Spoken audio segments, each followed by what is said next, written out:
I'd like to welcome you to the discussion forum, The Many Faces of Blended Finance for Forest Landscape Restoration.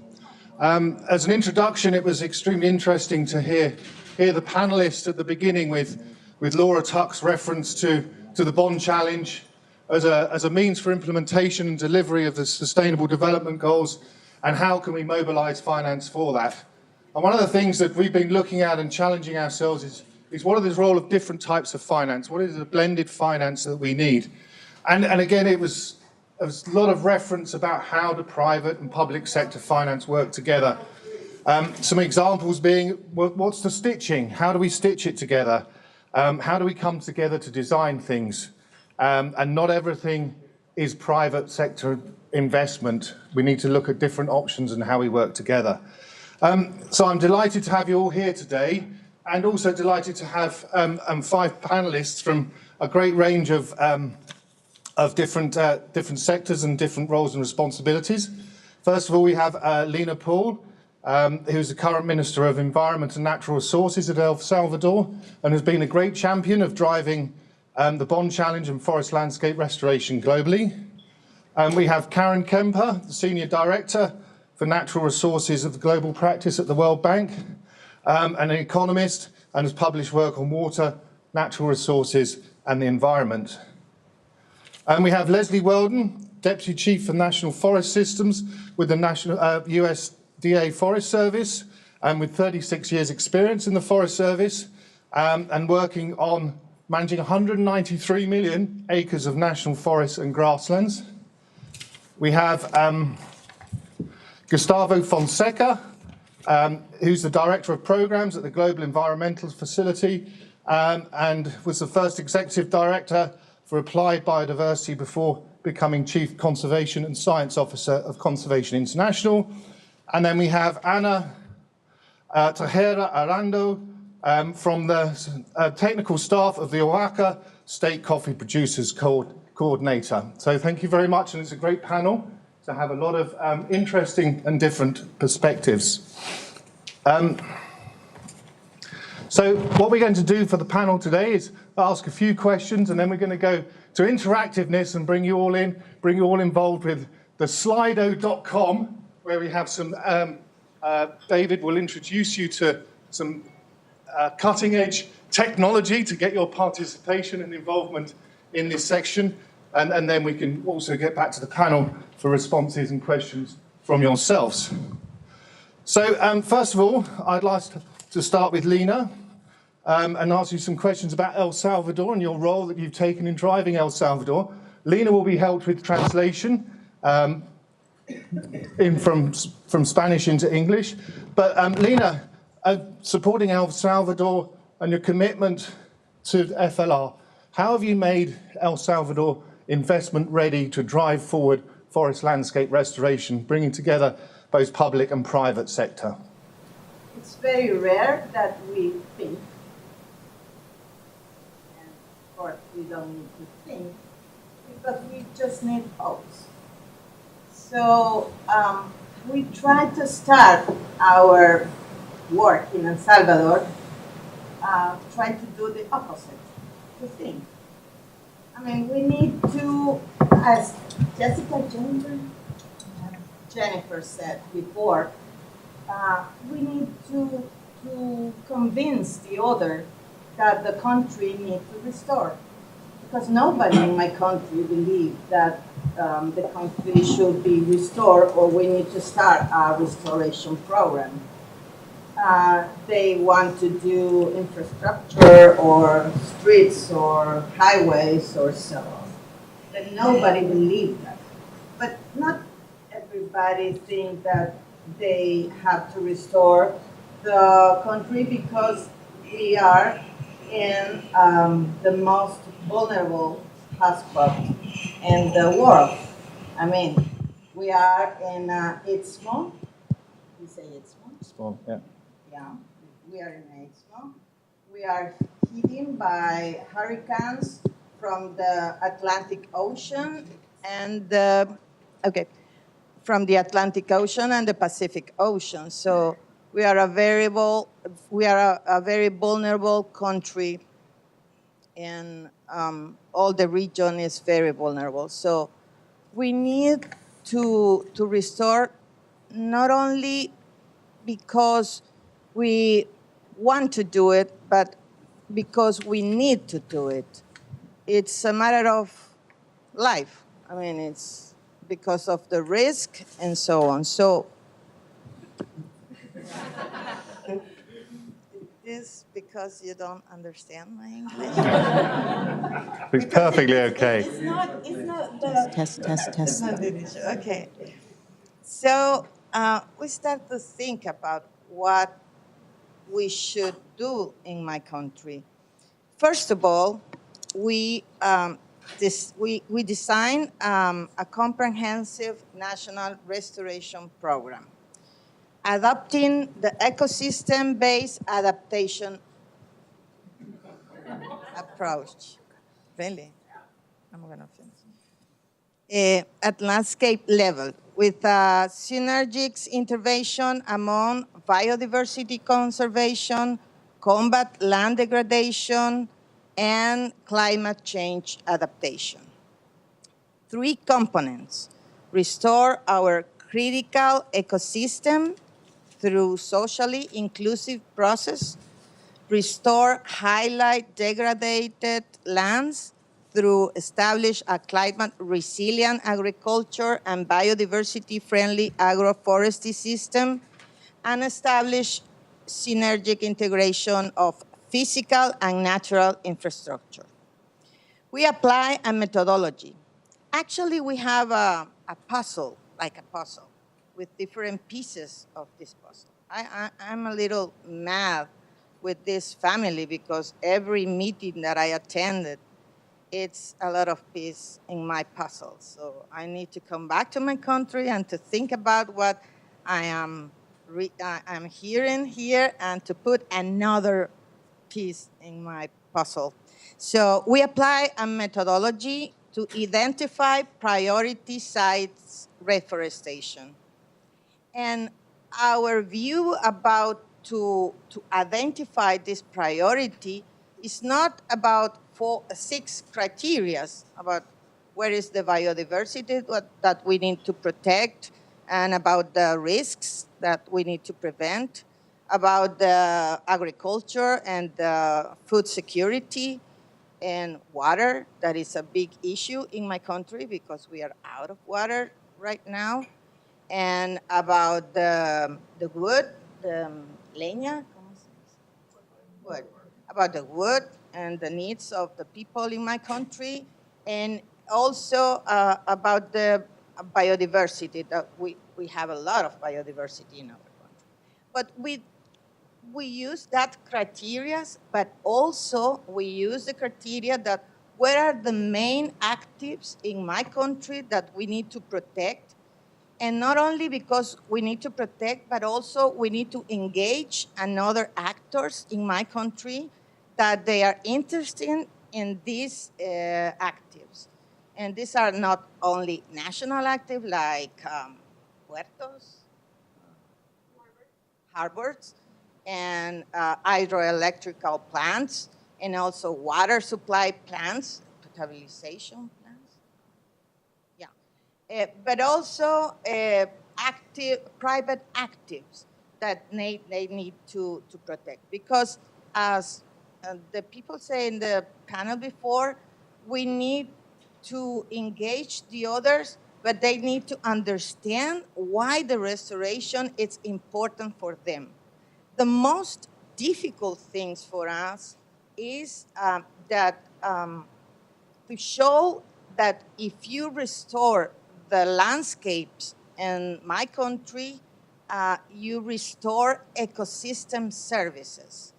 It's very difficult to put the ecosystem services in the mind of the actors, that they understand that it's important to restore for the economical activities, not only the social or the environmental activities, but also the economic activities.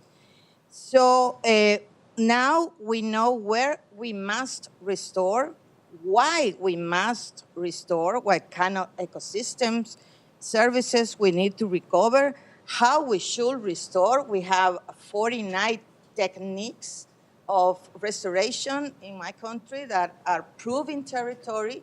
So we have the possibility to show them how to do it. And also, when we must restore, our priorities year by year, with whom and how much are costs. Because we complete an economic and financial analysis of restoration, and we have determined the costs and benefits of restoration. And what we have to do, like government, and why the private sector can do it, because there's going to be a lot of benefits on doing that.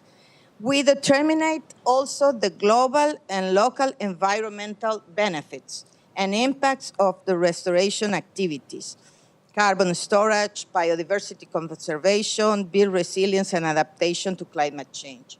We also have a map with LiDAR technology of all of our country.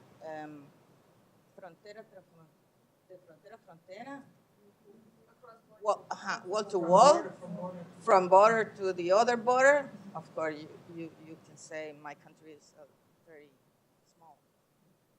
Yeah, but yes, we have all the country, and as I always said, it's with a high resolution, 1 to 1,000. I always said that this is the time when I found out my husband cheated on me.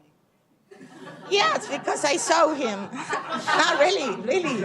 I saw him, and I understand that the restoration program will be a success, but my life, my personal life is not going to be.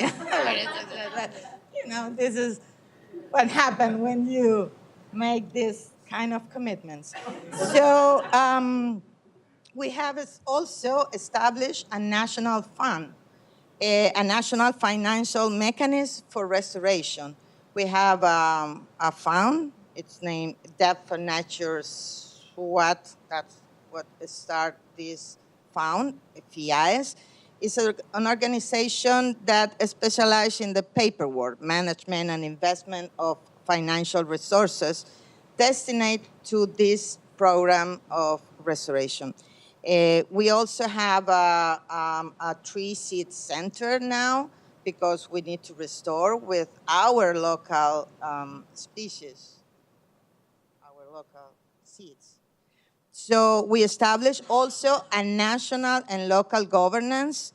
We have a cabinet of environmental sustainability, environmental sustainability and vulnerability.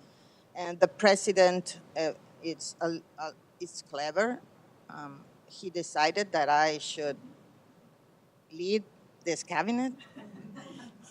And we also established a council with different actors, the private sector, the academic, the politicians, the government, the civil society, and we established a restoration table.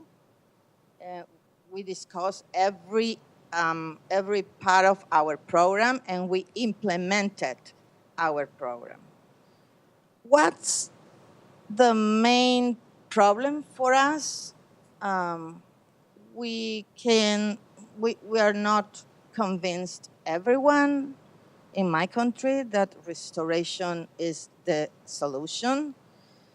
The private sector is not convinced yet about the climate change and the problems that we faced in my country. And we are trying to convince them. We are doing different offices or think tanks in different sectors, especially in sugarcane, coffee plantation, because coffee in my country is a forest, and ganaderia, the cows, and that's right. And we are doing this table and also a table with the indigenous people to try to understand the view of the indigenous guys. So we are doing that. But the main problem is not only me, don't look at me, please, but we are not sexy. When I'm sexy, but not the program, not the country. So why we are not sexy? Because we're a small country. We don't have a huge forest. No tenemos grandes masas boscosas, a huge amount of forest. And I never understand because we are in, as I say, in one of the most vulnerable sites around the world. I mean, everybody in this room would like to be in the middle of two and enjoy that. I don't know if you understand that. But not in the middle of two quantity of hurricanes. That's very difficult for us. So we need to adapt. We need to do mitigation, of course. We are doing our MRB program, but it's mitigation based on adaptation. We need forest, of course, but we need forest because reducing our risks. We need forest for to take water, to improve the water supplies for my people. And because of the international community have the responsibility to help countries like who are not responsible for climate change, but who receive all the problems about that. So the main problem for us is we don't have not only the cooperation, international community support, but also the private sector support, the new investment that we have to do, because it's a small country, it's not an important about mitigation issues, and we don't have forest in quantity enough for them. So we are doing by ourselves, and a few days more, we are going to have a huge campaign about planting trees, but not only planting trees, but soil conservation. And we are mobilized about 50,000 people in my country, and we are planting 5 million trees. And we are closing the year restoring about 20% of my country. We're doing by ourselves, and I'm not complaining about that. I'm very happy for that. But we need to restore the half of my country. We need to do it in a sustainable way. And we, as we say all the time, my country is the best place that everyone can invest in restoration program because we think, we act, and we are doing very, very well. If you want to prove all your methodologies or your innovation program, this is the best place that you can go. And because the ministry is very cute. No, it's not a reason. It's not a reason. But because my country is proving that restore the planet is a big issue. It's very important. It's an urgent action that all the politicians, all the governments, all the private sectors, all the citizens around the world must do. And thank you very much, because all of you have support our program, especially the World Bank and the UICN and United States, Germany has been fantastic. And if you want to know more about our program, it's all in our website. And thank you so much for inviting me. It's a very, very pleasure to be in, as I consider my family. Thank you very much, Lina, in a small country driving big change. And it was really interesting to hear you pulling the pieces of the parcel together, and how you're coming together and bringing in the private sector, the government and the smallholders, and the role of government in the funding that you produced and are providing to make that happen. So thank you very much, and we look forward to hearing more of your campaign as we go, and I'm sure the IUCN team will be following up to make sure that goes out via social media. Karin, from the World Bank, what's your understanding and appreciation of blended finance, and how it's standing currently, and its importance to World Bank operations? Thank you, Chris. I'm going to use this mic, which seems to be the only one that's working. And it's always a tough act to follow the minister. So let me see if I can entertain you as well with as much interesting information. On the blended finance, I think that we heard from Jennifer this morning in the keynote a very good case for it. I specifically like the part on know where your place is in the ecosystem. And ecosystems speak to all of us anyway to start with. But if we link it to what we just heard from Lina on El Salvador, for instance, as an example, we have a case for bringing in, for instance, the type of financing that the World Bank can provide, which is through IDA or IBRD in a certain country, for the type of investments that where you need a public investment that prepares the ground. Because as we were hearing earlier this morning, not everything immediately can turn into business. You need to have the regulatory work done. You need to do pre-work in a range of countries. You need to do terracing. You need to try to avoid landslides and all of that type of thing in order then to have a thriving business. So that is one part of the ecosystem where public funds make a lot of sense. Sometimes when you try out something really new and that you haven't done before, or that really provides the global extra incremental benefit, then it makes a lot of sense, for instance, to bring in grant financing from the GEF, which we are doing in a lot of countries. So you're already blending, say, IBRD or IDA with the GEF. But then we also heard what the needs are, and the needs are really large, and often that will not be sufficient. So how can we increasingly tap into more financing opportunities? And one of them is, of course, to tap the broader markets. Some countries are going the way of green bonds. I think that on the landscape side, there is still a little bit of a way to go to make the investment case for green bonds, because a lot of it so far has been, for instance, on renewable energy and that type of thing, where you can actually see clearer income streams.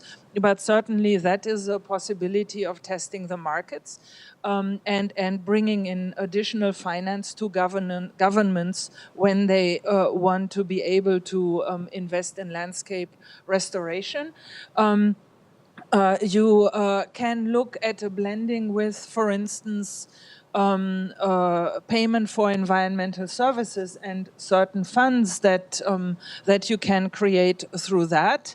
And as we heard this morning also, you can start creating asset classes, which is something that we are trying to do. So you can get investors into that asset class and you make it a marketable type of asset. So all of that permits you to essentially cascade types of investment by looking at what does the public sector need to do, where can you get the private sector involved in already now, and of course we cannot forget that farmers, for instance, are the private sector. So if you provide certain incentives, they will be able to invest, and that is both for restoration and for reforestation and for better managing their agricultural soils, for instance, and the type of trees they may plant. And then you have that intermediate area of other investors in those areas. So this sort of as kind of tying it to the framework we heard about this morning on where do the different pieces of capital fit into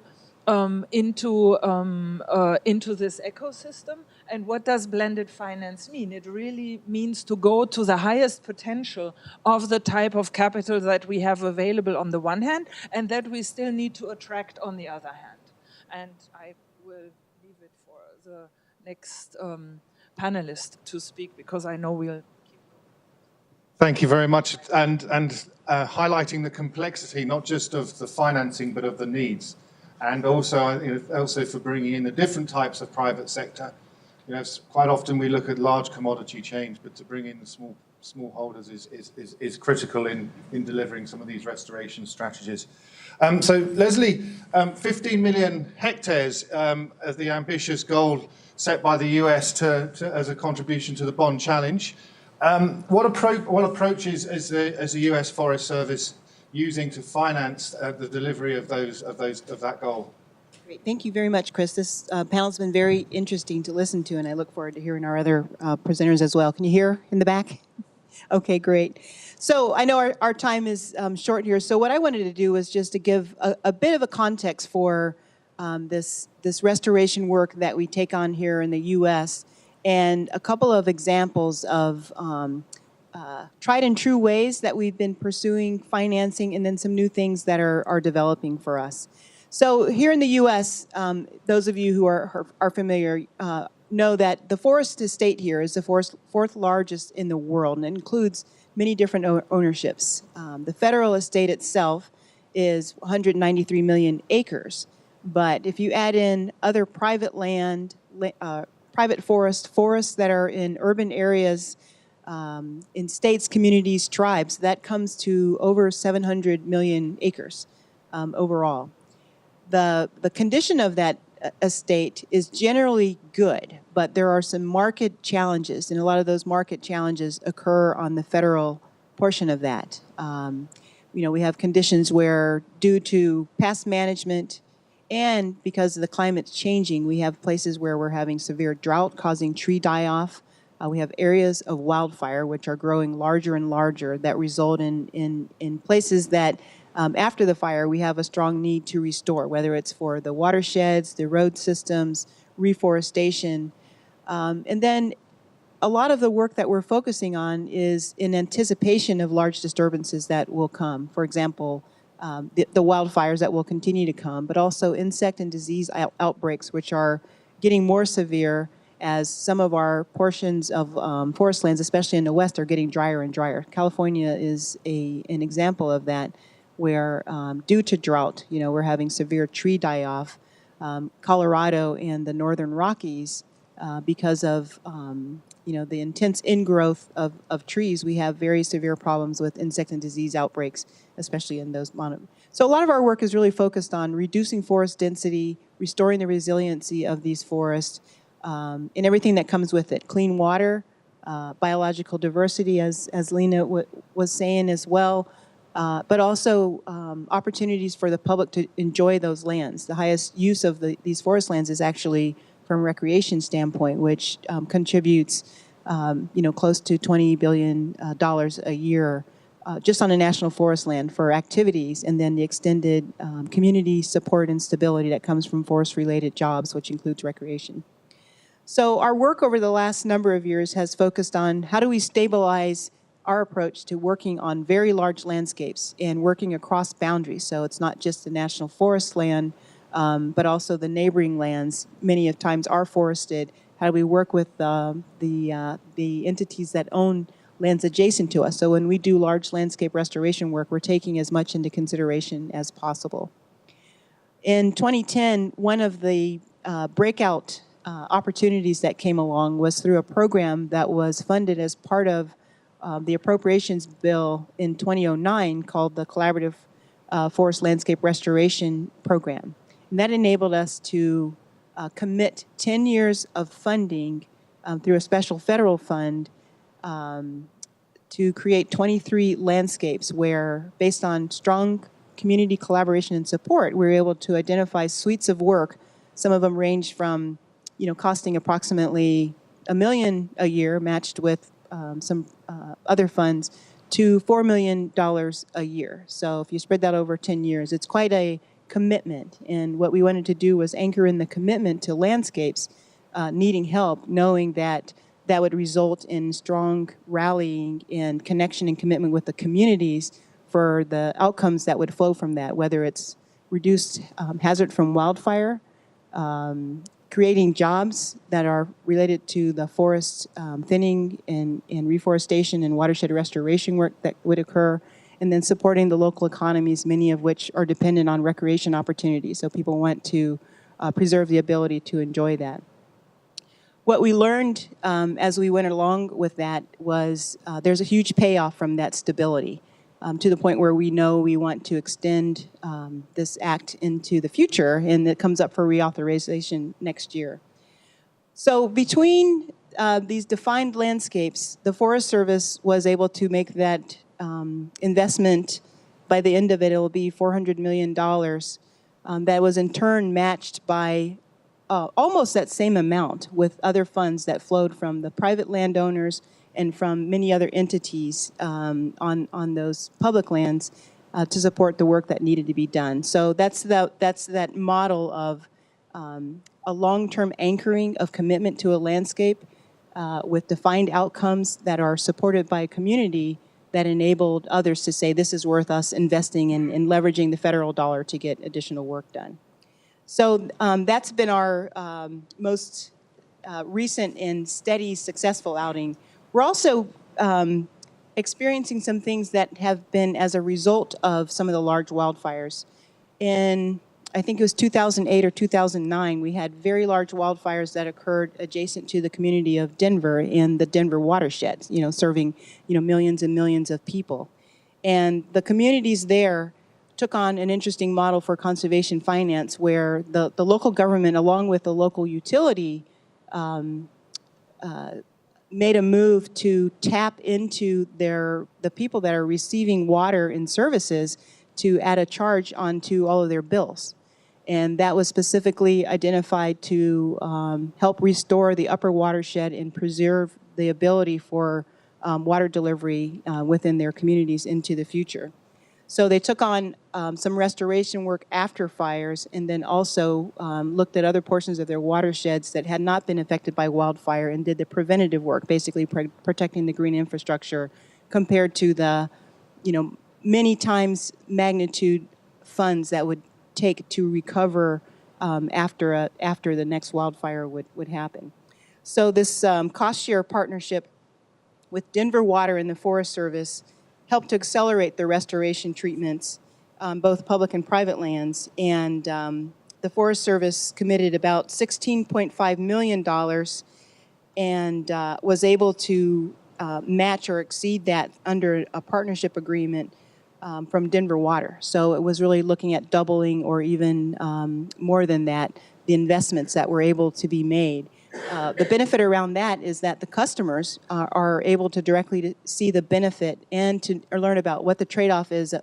What is the trade-off of investing a small amount now versus losing water for the future or having to invest in gray infrastructure, built infrastructure for water filtration systems. So that's an example that we've seen in various forms. Also, the city of Flagstaff, Arizona, another one of those areas that is in very high fire-prone locations, but also very dependent on forest resources for resiliency within their community, created a bond with their local community. The local community had it as a measure to be voted on, and almost unanimously voted to ensure that they could protect their community by being taxed basically and having that dollar result in some very well-defined restoration activities in the surrounding community that also matched appropriated funds from the U.S. Forest Service. A similar model is happening with the city of Santa Fe. And so this model of elected officials looking and really carrying the banner of the value and importance of it not just being the federal dollar that is involved with hoping, that we fight the wildfire in the communities, but also complete all the restoration work is really causing a huge change. And we really love to see more elected officials, be the voice that says it's important for us as citizens to, help to achieve these outcomes. So the last thing we're exploring is really around this idea of conservation finance, looking at impact investments. And we've got a few experiments that we're beginning with that will help. Our whole goal is to go out and do the experimenting and trying to do it at the scale of the disturbances that are happening so that we can really get into some large and longer term investments for work that we know is going to need to occur over the next decades. So thank you. Thanks very much, Leslie. And one of the things that in the London Investment Forum was a challenge that we come back in a couple of years' time and actually talk about investments. And so we're trying to listen for investments, but so perhaps in a couple of years we can come hear a bit more about your experiments and how they're working. But thank you for a lot of great examples of how public funding is leveraging different types of funding and the different models that you're using in the States as excellent examples. Gustavo, handing over to you, it'd be interesting to get your perspective on what the GEF is doing. It's a range of different grant and non-grant funding mechanisms that you're supporting on forest landscape restoration. So it'd be interesting to hear and for you to expand on Jeff's role and the value that you see in these different types of financing mechanisms. Thanks, Chris, and thanks to the organizers. This is a fantastic panel. I'll start by telling you how the GEF got to be dragged into this very, very complicated field from a track history of being a grant-making organization, very comfortable in financing very nice projects on the ground that actually did what they were supposed to do for the most part, and getting into this whole messy business that we are discussing here today and have been discussing over the past few years. The reason for that is primarily because we exist in our niche, and reflecting again on the question this morning, where do you come from in your involvement with this? Our mandate comes from the international conventions, and in particular, in this case that we're discussing here, from what we call the Rio Conventions, the Convention on Biodiversity, the Convention on Climate Change, and the Convention to Combat Desertification. They all related to this general theme that we're discussing here. And we have also been quite involved and actually relevant in the UN Forum on Forests. So there's a lot of pushes of the GEF into this space, which of course we have been active for many, many years, but not in a major way that we are now being compelled to do. And we started looking at this from the perspective of how can we really scale up investments in forest landscape restoration in a major way. Public funds, as we all know, and this is one of the topics of this panel and this discussion, have been stable, if not declining. So public funds will not resolve the question. And if we really need to scale up financing for this area, we have no other option than to look into the private financing that exists out there. And then we need to look into how public funds can help to mobilize this private financial space, the market space, in a more scalable way. So this is what we are doing now. As we developed the new strategy, we work in 4-year cycles. We're finalizing what we call the GEF 6 cycle at the end of June, and we initiate a brand new one in July. And we spent the last year and a half scoping out, what are the priorities that our countries, our recipient countries, our client countries want us to finance. And interestingly, we did an exercise looking at their national determined contribution, the NDCs associated with Paris Agreement, the NBSAPs, the Biodiversity Convention action plans, national action plans, and also the Convention to Combat Desertification, what they call national action plans on the ground, which, by the way, the JEP also financed the elaboration of these reports. And so, well, let's see what you are proposing as commitments to your conventions, to the commitments that you've made to these conventions, and let's see how we can align the strategy and the funding to address you. And the top priority of all the themes was actually restoration. Over 90% of all countries had commitments in one way or the other. You know, some of them are more quantifiable or more robust, others are more fuzzy. But over 90% of all of them had commitments to forest landscape restoration and land use as means to achieve their convention objectives. So we said, well, let's follow the lead. You know, we are here to serve you. And as a result of that, we 2 weeks ago finalized with our donors the last agreement for the replenishment of the next 4 years that starts again in 1st of July. And the single largest program is actually food systems, land use, and restoration, resource with more than $500 million worth of JEF resources. And these are grant resources that can be put to use and hopefully mobilized many times over this amount of money. So that's one side of what we are doing. And of course, in that space, we're operating with private sector entities and both the big corporations from Unilevers and Olan's all the way down to small and medium enterprises in the countries that we operate. But then let me shift the discussion to this blended finance space. We also started to experiment, again, with the notion that we could mobilize private sector financing if we brought de-risking instruments to this particular space. And we created what we call a non-grant instruments window in this current cycle, which was resourced with about $100 million that was all spent, and we had actually 8 times as more demand than we had resources to put to that use. And a lot of that actually went for the natural resource management space. For example, we have with the IDB, the Risk Mitigation Fund for Restoration in Latin America, in which we provided $15 million to provide the fund with the means to do subordinated loans and also guarantees for private investors. The IDB put some of their own money, and the fund hopefully will mobilize at its final closure about $100 million of commercial investments and impact investments into this. We have a similar fund that's called the Moringa Fund for Africa on agroforestry, which has some of the same objectives on the agroforestry and agriculture side. But in that case, we actually came up with a junior position into the fund. And again, this is what was brought this morning again. We have been used to dealing with small projects in which you could see the results, you could tap the money, just to borrow the metaphor.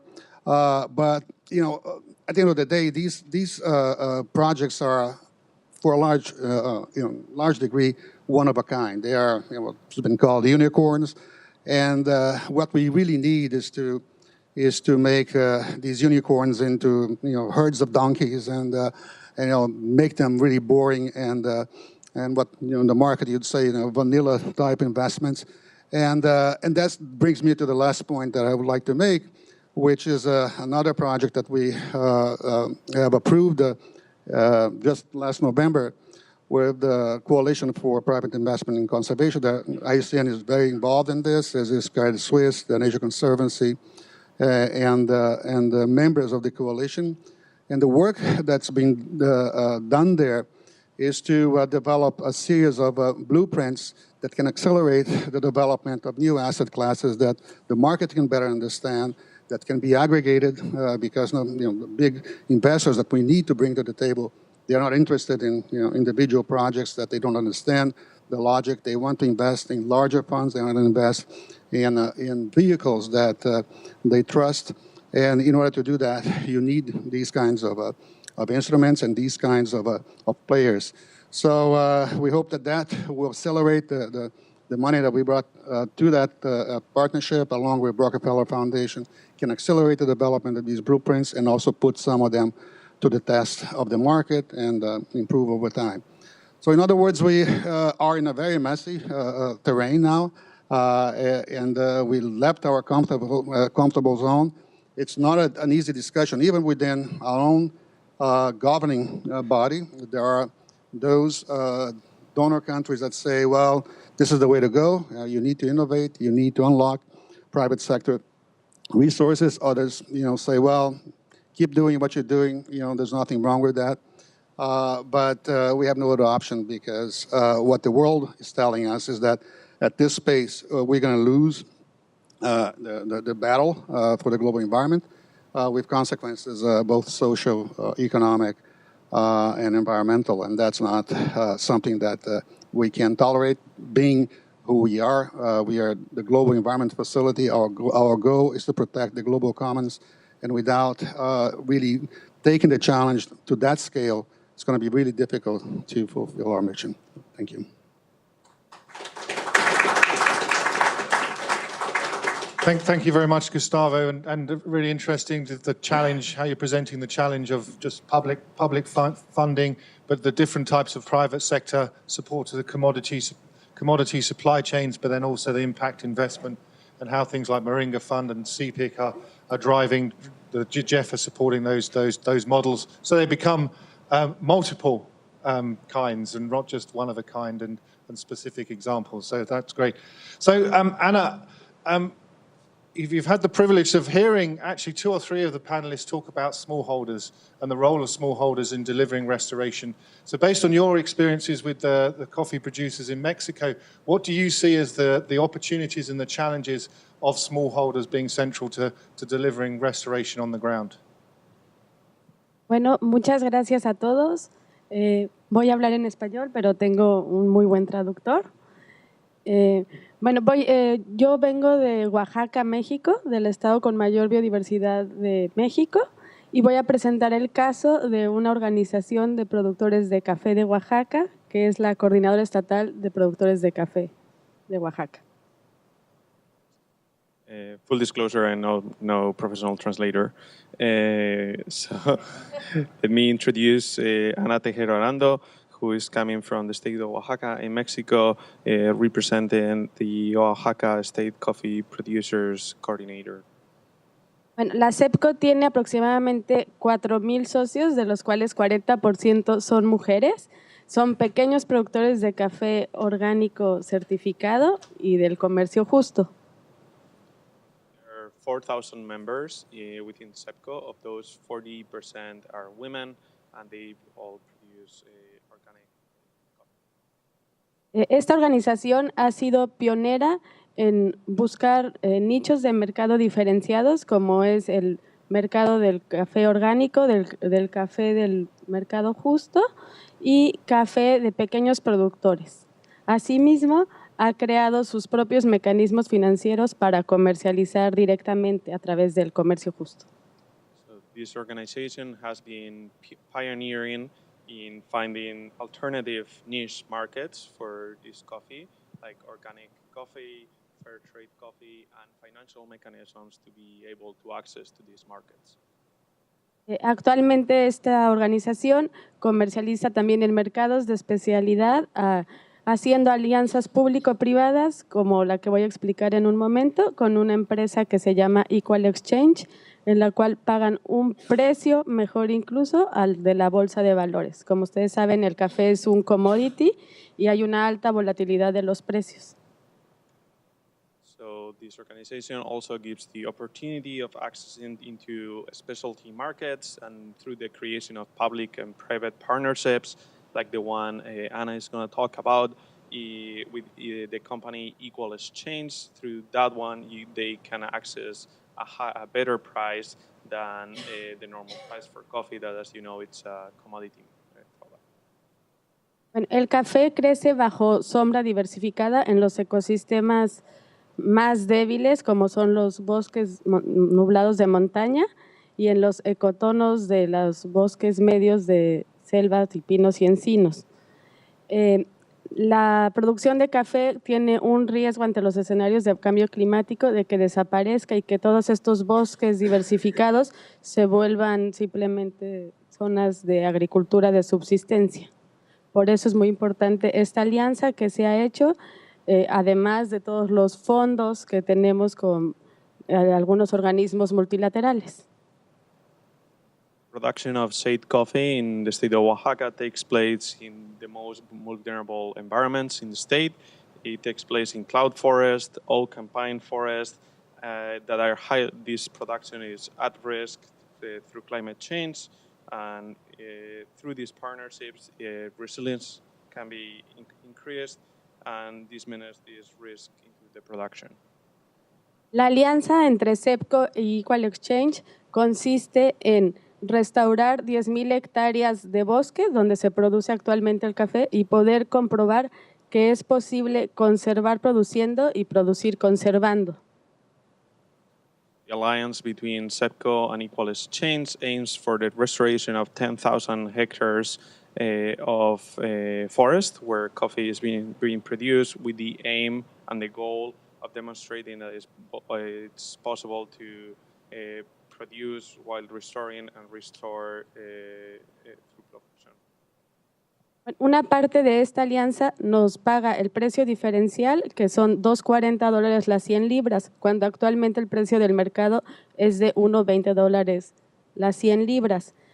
Esta alianza es durante 4 años, entonces también creemos que es muy importante empezar a inducir a que se consuma, a que haya también alianzas con los productores, con los compradores y con los consumidores para que compren estos productos diferenciados que, además de ser orgánicos y comercio justo, están restaurando la tierra, están haciendo prácticas sostenibles. Entonces se puede decir que es un café sustentable.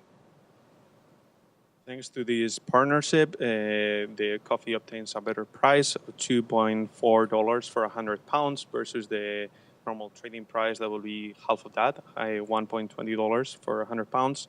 This is a 4-year program that will, and the goal is to reach out both to producers and consumers and the end markets, proving that this is the case of a sustainably sourced and produced coffee. Además de agregar valor a estos bosques y evitar así su deforestación, esta experiencia muestra un camino para restaurar estas tierras deforestadas o degradadas. En las zonas que ya no son aptas para producir café, ahora se está produciendo chocolate, para también meter estrategias de diversificación en la producción en las zonas boscosas de México. Adding value to these forests decreases the risk of deforestation, and those areas that have been severely degraded and cannot be used for coffee production anymore are now devoted, are being transformed into the production of cacao. Bueno, la respuesta a esta crisis del café ha sido buscar fondos internacionales, pero también hacer alianzas con los gobiernos nacionales, estatales y con organismos internacionales como el Banco Mundial y el Global Environment Facility. This has been possible thanks to searching for international funding, as well as state and national funding, and thanks to agencies like the World Bank or the Global Environmental Facility. Y por último, contestando a la pregunta, creo que uno de los retos es continuar haciendo estas alianzas y escalando estas alianzas para que no sea solo para una asociación de productores, sino para todos los productores que se encuentran dentro de estos paisajes forestales. Answering to your question and wrapping up, the great thread, or like the thing we are aiming for, is how to scale up these measures so that not only an association of producers can be part of this action, but every single coffee producer in the area can join. Bueno, espero seguir discutiendo en las siguientes intervenciones. Muchas gracias.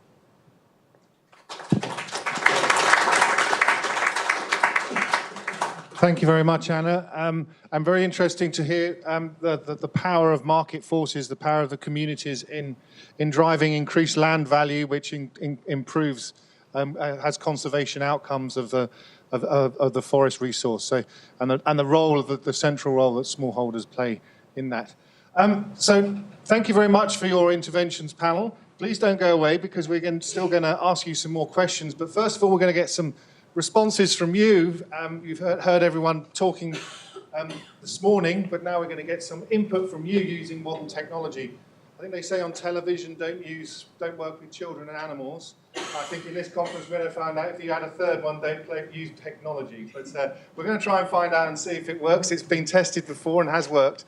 So what we're going to do now is there's 5 questions that you can pull up on your computer or mobile phone, and you can select an option to each of those questions, and then we can use those to facilitate some more discussions with the panel. So we just need 2 or 3 minutes of your time to fill out those to produce the answers and the questions, and then we can look at each of the questions on the screens as we go through some further discussion. David will give us the technological background to this work. It's very simple. Any device you have with you, phone, laptop, tablet, anything, go on to either slido.com or just sli.eo, and then when it asks you for a code to enter, the code is think landscape, singular, so think landscape. Once you've done that, you'll be asked which room you would like to go in. You are in the IUCN room. Click on that. You should see this first question. And I can see 24 of you have. So Slido, yes. The code think landscape. It also happens to be the hashtag of GLF on social media. So if you want to tweet as well, go ahead. Yes, it's on your agendas. If you have your agenda, it's on the front page of your agenda. Yes, Wi-Fi, and the code is a bit complicated. I'm sure there's a hidden meaning there somewhere. So we're up to 33 votes, 34 on this question.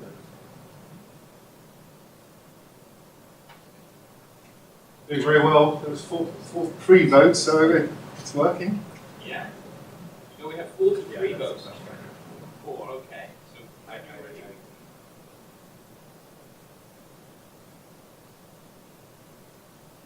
Okay, so we will, I think the idea is we'll go back and look at some of the responses. If you keep your device out, you should see the next question coming up for you to answer.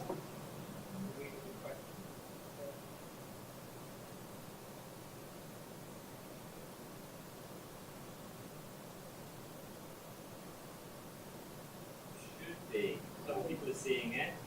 Keep your device out. Wait for your Wi-Fi. We've got 50 votes already.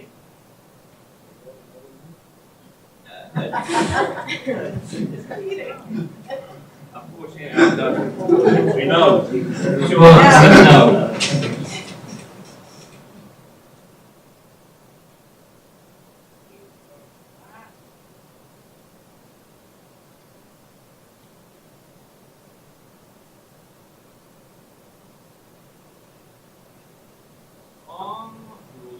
Hopefully on your screen, you can see another question coming up now.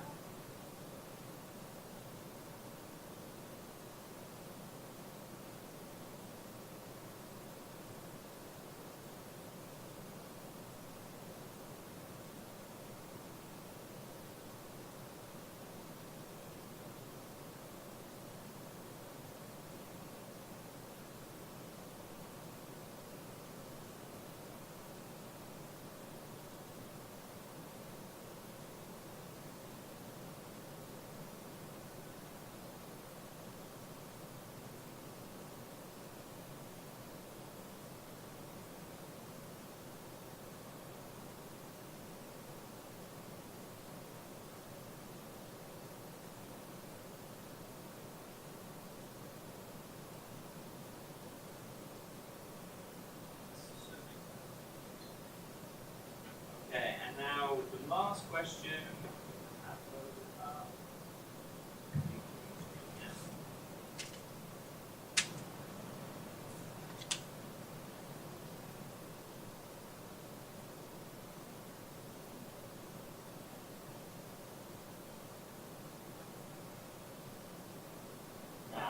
I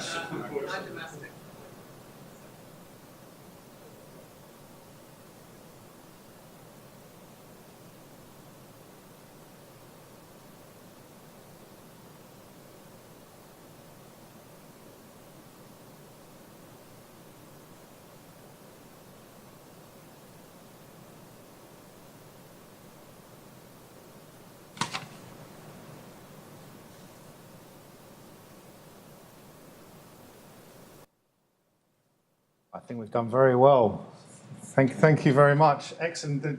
It worked very smoothly, and I think we've got a consistent 40+ voting on each time. So thank you very much. And I think if we're done with that question, and according to the European data policy that's been launched last Friday, we are not keeping any of your data. You haven't been scored, hasn't been recorded, so we're all safe on that front. And it's just the scores that we have up here, which not only will help us stimulate some discussion, but actually it's quite an interesting reflection point that we can look at how we can share those as how people have scored and what things need to be prioritised.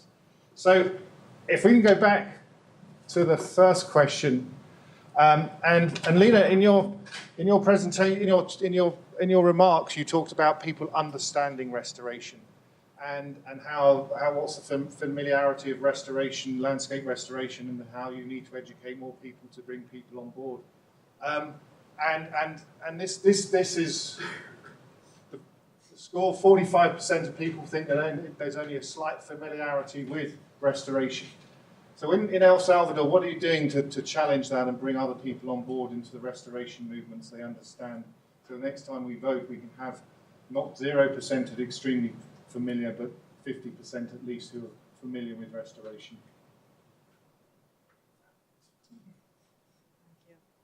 Actually, it's our main challenge, as I said before, to engage the other actors, to be familiar with our restoration program, to be part of our restoration program. And it's difficult. It's the most difficult thing, because you have to demonstrate them to all of them and to understand ourselves. No one told me it wasn't working. Okay. It's our main challenge, because we need to engage the other, but we need to demonstrate the importance of the restoration, to restore our landscapes. And the landscape, it's so difficult to see. I always say that my country have the possibility to see the landscape, but actually you see only the surface of the landscape. But the relations underneath, all the conflicts and the land use problems and all the connections between your activities, it's very difficult to engage that. For instance, the honey producers, how do you say in the honey producer? The honey producer needs a forest where the bees goes for food. But how you can prove this relation between all the sectors, all the farmers' needs, that's the difficult for us. So you only can engage if you prove to them that restore the country and restore every single landscape, it's important for their own activities and their own benefits. That's why it's very hard to be familiar with the restoration of the forest landscape. Thank you. And the challenge of bringing everyone into our family of restoration. That's right. Exactly. On the next question, we looked at obstacles for achieving successful and scaled up restoration. Leslie, perhaps I could ask you from a government perspective, because supporting policies are needed, and this is what everyone is seeing as really helping drive, and that's where when we start talking about blended finance, we've heard it from the panel, from yourselves this morning, but also from the opening remarks, how do things build together? So perhaps you can respond to the supporting the need for policies in your examples that you brought out earlier. Okay, perfect. Thank you very much. And I agree with that statement. I also agree with the one below it as far as the need for funding and investment. The breakthrough policy work that we need is really around how we can get further support for changing some of the rules around the use of appropriated funds. You know, those are the funds that are identified for Congress to go to certain uses. As we're reaching out and branching out into some unique ways of matching our funds with others, we run into some obstacles from the policy side that we're mostly able, in talking with our internal finance people and with our legal folks, to determine what new types of regulations or maybe even what new kinds of laws need to be supported that would enable that further. The other side of that is policies that are helping us to work more smoothly with adjacent landowners from the standpoint of getting clarity on the different environmental rules and laws that apply on the national forests and public land, which are probably the most steep and stringent compared with other lands, and the degree to which we can come to agreement that everything that we're investing in is to create a benefit. Therefore, how do we get some potential relaxation, knowing that we're doing sustainable resource management work that enables us to go more quickly in how we do that. We have seen, even in the last year or so, with the passage of our most recent bill of Congress, new authorities coming our way that are really focused on how we can accelerate the amount of work we can get done under fully supported but less stringent environmental requirements under our National Environmental Policy Act. So, for example, more categories of work that are determined to be beneficial but not determined to be of significant negative environmental effect means that we can get the analysis and decision work done more quickly on projects that allow us to get additional work done compared with the past. That's also helping us to transition how we do work within the agency, because we have a tendency to spend an extensive amount of time defending our projects against litigation in an era where, you know, we've proven out and we've gained so much public support that that level of risk is reduced. And so we're seeing benefits from these new authorities that help us to work better across borders, boundaries of public land managers, and to really optimize the beneficial work that can come out of a focus on restoration compared to the past, where we were really more strongly in the road building and the extractive side of the business for managing forests. So. Thanks very much, Leslie. And I think that links straight into the next point, where we still is coming up as policy and development as real action that is identified. Anna, I'm going to turn this question around a little bit for you. And one of the positives is the high positive of 36% is the need to develop business models and investment deals, which I think you showed with the Mexican outgrowers. But some of the areas that haven't been mentioned are the monitoring and learning and capacity building. What key activities would help smallholders to increase their capacity to deliver those business models and investment deals?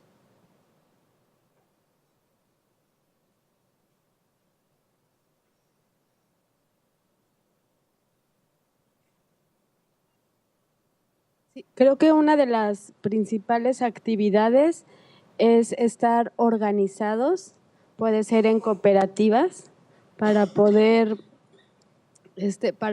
acceder al mercado y a estos modelos de negocios.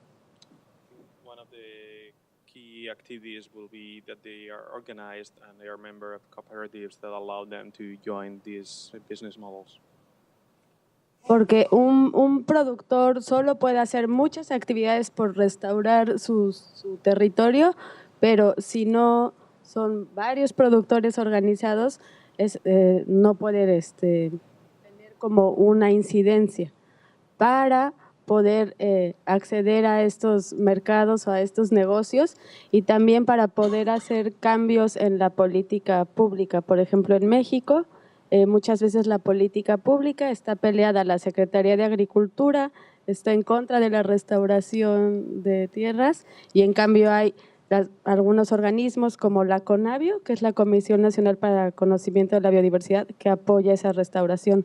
Solo a través de la organización y de salir de manera conjunta al mercado se puede incidir en estos mercados.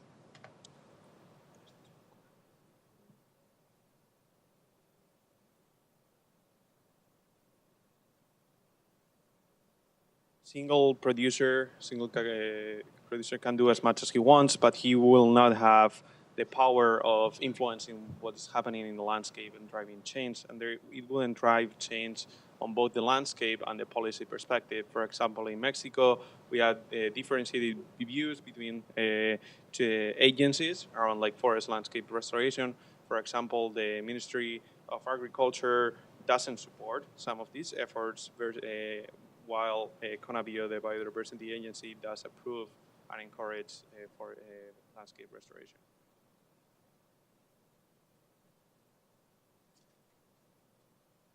También creo que es muy importante, por ejemplo, la SEPCO tiene sus propios aparatos financieros, tiene un banco que da créditos a diferentes ramas productivas, no solo de café, sino también de cacao, de miel, por ejemplo, con lo cual esta agencia que es propia de los productores pueden tener una relación directa. También a través de las certificaciones y de sistemas de control interno, son actividades que permiten hacer estos negocios más directos. Through SEPCO, for example, the producers have access to their own financial mechanisms, like a credit union that the producers have that gives credit for not only for the production of cacao, as well as coffee and honey, and then access to certification systems and control mechanisms.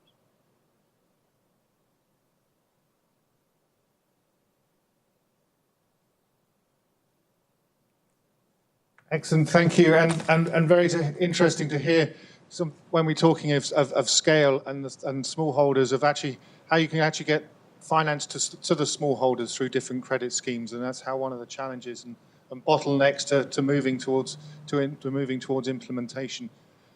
Karin, on this question, we were looking at what does the private sector. Sorry, is the next one? Yeah, we bounced across.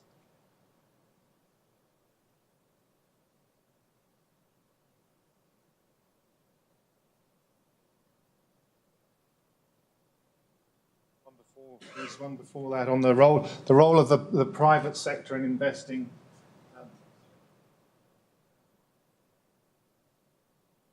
Going too well.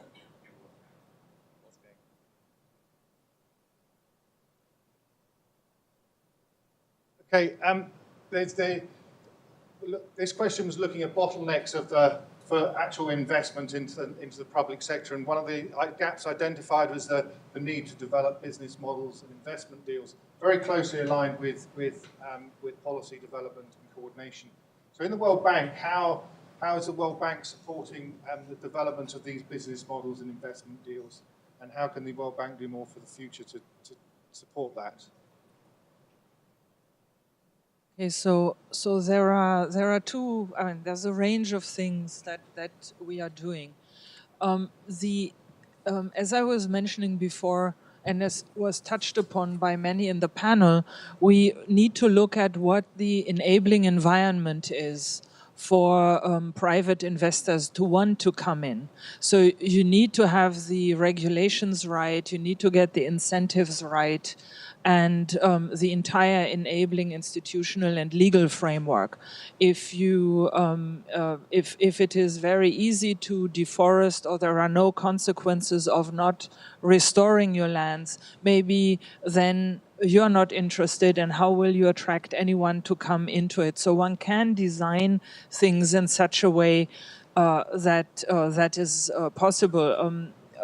We heard this morning the example, for instance, of the Vietnamese government that just passed a decree that if you want to be an organic shrimp farmer in Vietnam, you have to have 50% of mangroves. So there you have an incentive to invest in reforestation of mangroves, because then you get the tag organic, and if you get the tag organic, then you'll have a higher income because there's a premium on organic shrimp.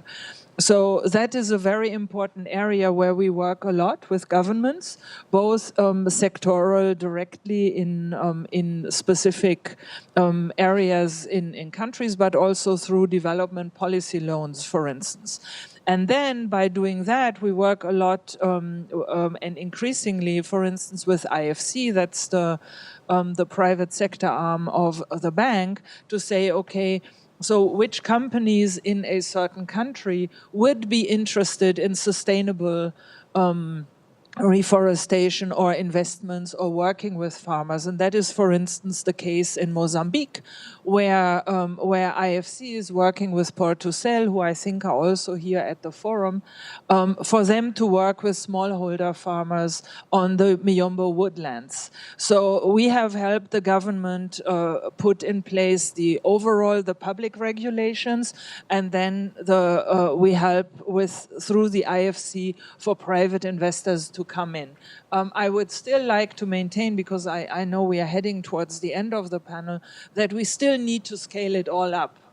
We have specific examples, but not enough, and we still need to scale it up worldwide. So as we are all working on the public side of things and then trying to create the incentives, the sustainable incentives for investors to come in, I think we all need to work together to really bring that more to scale. Brings us back to asset classes where investors will say, oh, I know that, I have seen something similar somewhere and that went well. So if I maybe see this and this type of regulation that would help me, then I can come in this country and make a sustainable investment. I don't think that we are there yet. I think we are still at the anecdotal evidence level, and we need to have it more mainstreamed and get into the more boring space. How was it? Herds of donkeys or something like that. So I think that is what we all need to do, and we are very committed to doing that and bringing in the various levels of our investment, but of course also others. And one last word is we also need blended knowledge, and I'd like to acknowledge IUCN actually in that, especially for instance in El Salvador, but also other areas where there has been a lot of work, for instance, through the Rome methodology, so where we all can then piggyback on that work. So it's also blended knowledge to really draw on each other, and then you can come in with blended finance or other finance. Thank you very much, and a very almost summarising some of the challenges that we're facing as we move the investment and discussions and private sector discussions forward. Gustavo, you have the honour of the last question, which is about who bears the cost. And where's the cost going to come from? And it wasn't actually directed at you, but I think you'll be the perfect person to answer that from a Jeff perspective and how we balance those up. Well, I guess we all bear the cost. Since this is my last word in this fantastic panel, I'd just like to recognize it's a pleasure to be in a panel where 4 women are sitting here. I'm the only man, which just attests to the quality of the panel you have here today. Anyways, I would like to elaborate, if I can, trying to respond to your question on what Karin just mentioned, which is, we are obsessed with trying to standardize these asset classes and try to come up with general rules and principles, which we can do to a large extent. But at the end of the day, we really need to understand how the enabling environment works everywhere that you're trying to do these kinds of interventions. And I say this because we have the obligation to fund 156 countries every 4 years, and we see how difficult it is to find a single model. But there are common threads across this. For example, land tenure. You have to realize, where you're sitting and where you're stepping in, because the first thing that the investors will ask you is precisely, what's the land tenure security that I have? These projects are long term. You can't really expect returns before 7, 10, 15 years into the future. And in some cases, in places like my country, Brazil, you can buy land, and land becomes an asset in itself that can be commercialized at the end of the deal. So at least you have some guarantee that a portion of that investment will return to you.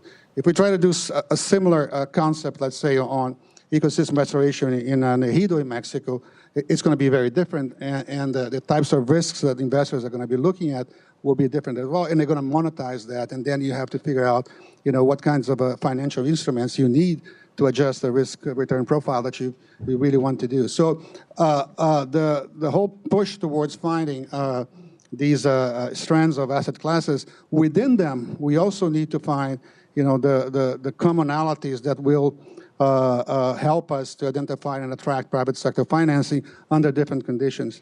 And as we all know, the market hates uncertainty, and to the extent that we can provide some level of confidence that the basics have been covered, and this is where you're entering in terms of your own investment, and this is what you can expect to see or not see, I think the dialogue changes quite dramatically, and this is what we've seen so far.